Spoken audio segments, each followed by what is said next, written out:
back. And I had Pam with me as my navigator in the front. But Keith had actually our vet, Jeff Davidson's niece, and 2 other people, a couple of his mates who were in the car industry, Ron Stannard and someone else. He was in another plane. Anyhow, everything was going really well. We went up through the usual thing to Alice Springs, then across Western Australia, across the top of Australia to the Northern Territory, and we were booked in to stay overnight at the Munmalari Buffalo Camp in the Northern Territory, which we found quite well. And our safari leader said, look, we'll do, there's just so many wild buffalo, we'll do, but no one must go below 500 feet. So we kept to all the rules and saw all these buffalo tearing around like idiots. But of course, Keith just took it 45 steps further and low flew until a buffalo reared up and caught the undercarriage of his aircraft. And he didn't really crash, but he did contact. So this leads to the next part of the story. Good heavens. Yeah. So he's flying a plane the plane got gored by a buffalo because he was flying so low. Yeah, where the buffalo reared up, like stood up on his hind leg. Anyhow, Neil Morris, our safari leader, said we can't proceed in the morning, and we had bookings at hotels and outback places made until we have an engineer come out from Darwin and inspect the plane. Now, has anyone got a night licence? Yes, I have, says me. So he said, well, would you be prepared to fly into Darwin's about an hour trip and pick up an engineer if I can get him to come out tonight? Yes, I said, oh yes, of course, I've got my licence, I can do that. Big shock. I took off solo in our airplane, Quebec Romeo, and was kerosene lamps along this dirt runway. And when I started to lift off, everything was black. And when you go to learn to fly anywhere in Australia, at the main places like Moorabbin and, in Sydney and Perth and all the places, you always have that horizon of lights, which keeps you straight and level. And it was black. And I'd been taught to fly on instruments when I got my night licence, and thank heavens I had. I quickly switched my mind to that, climbed to 500 feet, did a right-hand turn, and I was up to 1,000 feet then, and I could see Darwin's lights in the distance. But it was a very big lesson to me to just know to do as you're taught. And anyway, the engineer come out and the aeroplane Keith was flying was fine. Hadn't damaged anything. He probably just, hit it. Scratched it a bit. And underneath. And did he hire this aircraft? Did he? Yeah. So I'm just imagining the conversation when the plane's returned, and he said, oh yeah, here's the keys, thanks for the plane, sign, put it on the bank card. By the way, there's a few scratches underneath. I don't think the plane was, to memory, it was not damaged in any way. Oh, right. It wasn't damaged, or we couldn't have gone on. Yeah. So that was a fairly major lesson to me, to know that it's all very well, and this today worries me, and the Girls of the Australian Women Pilots Association are doing an interview sometime this week over the phone, because I've been concerned about a lot of the younger kids getting their commercial licence, ready to be airline pilots if we ever get back to normal. And they haven't experienced that. They go out and they learn to fly at night and they get past, but they haven't experienced what I experienced at Munmalari Buffalo Camp. And I want to talk to the girls before I depart.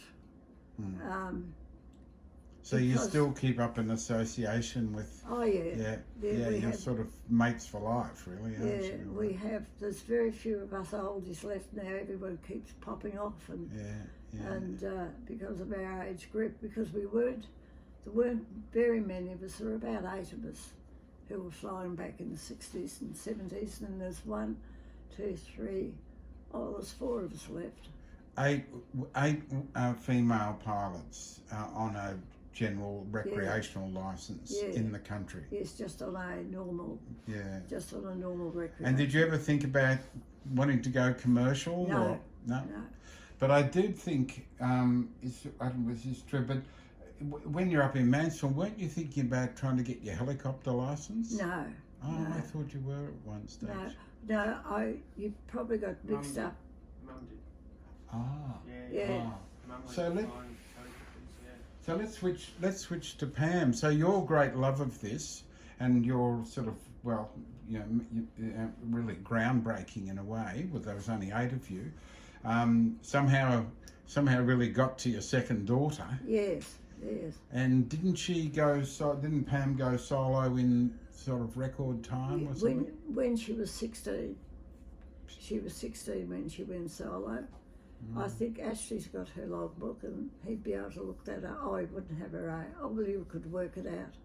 But she was very, very young and she was a really, really good little pilot. And not long before we lost her, in 2009, she had got her helicopter licence. And that's a real, so different than a plane, like so much harder to fly a helicopter. And where you probably got me mixed up in that was I flew with a still friend of ours who did commercial trips everywhere. I used to get up to Falls Creek with him, and I just did the marshalling and packing people in, and so I had lots of time flying with someone in a helicopter, but I never ever wanted to have a licence, and I'd give it flying away at that stage. But she was a very good pilot, and I remember the first time at our farm at Swanpool, the pools of my farm, seeing her come in to land in our paddock behind the sheds, have some lunch and go off again, and I felt very proud of her because she'd achieved that. And in a way, she probably did it, not learn to fly airplanes, she wanted to do that, but I think her helicopter licence was her time off from her very busy waste businesses. Yeah. And because that's really, we're only talking about pretty recent times now, like somewhere after before 2009. Yeah. But and when was the last time you landed a plane? the last time I landed a plane was when I had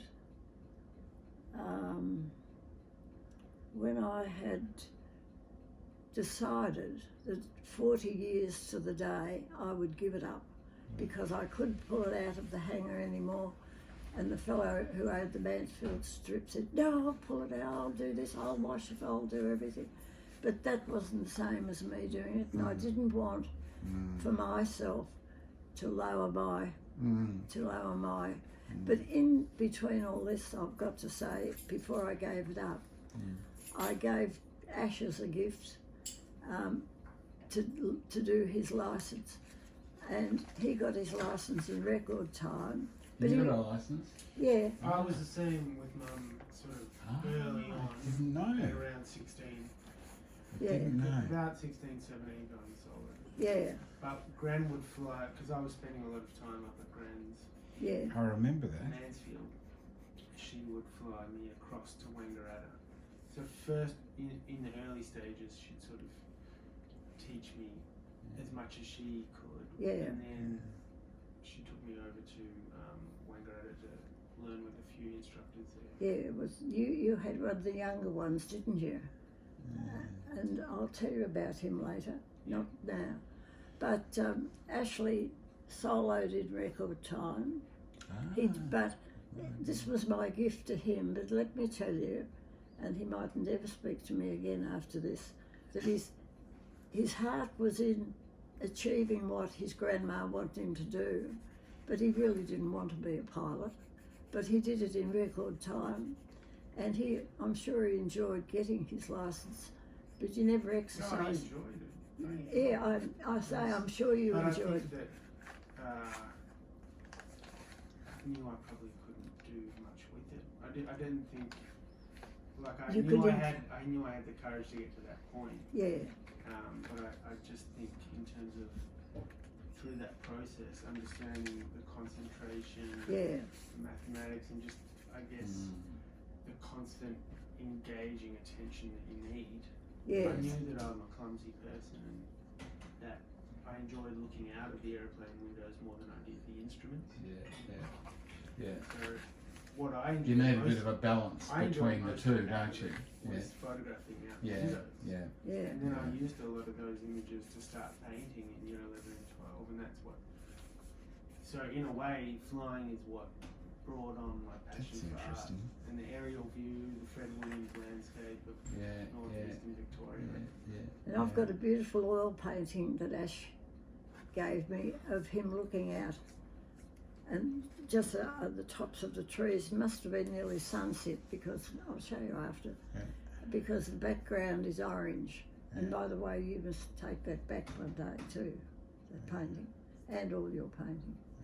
But no, Ash spent quite a lot of time with us at Mansfield, and yeah, I used to set him to work sometimes and make him help clean out the pool and stuff. But it So was- this wonderful set of stories about the flying has taken us across quite a few decades. So Yeah. we'll come back to Yeah. to Wantirna at some point. well, it with today, the flying, yeah. it was 40 years to the day Yeah. that I gave up. Right. And my last trip Yeah. was just delivering the aeroplane over to Wangaratta Yeah. and getting a ride back in a car. So Yeah. because I And had what sold year it. was that? What? That was 2005. 2005. And the girl that bought my little red aeroplane that I did so much in of older years, I didn't want to create any things but have a lovely little aeroplane to fly around Benalla and Mansfield. And I decided 40 years to the day and 3,500 flying hours, that's it. That's it. Because I really was starting to have problems with legs and back and Yeah. couldn't pull it out of the hangar alone. And So was the drive back from Wang a very sad one, or did you just manage to make this No. transition that no, you've just moved on? no, it was very sad. Yeah. Because I knew that it was the last time I'd ever personally fly an aeroplane. Yeah. Yeah. Yeah. And yet I was ready to give it up Yeah. Yeah. because of the reasons I've said. Yeah. Yeah. And I'd had too many good years, safaring and doing formation flying. And my formation flying is something I'm very proud of Yeah.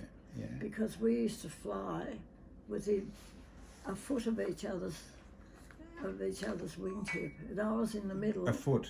Yeah. Less than half a metre. Okay.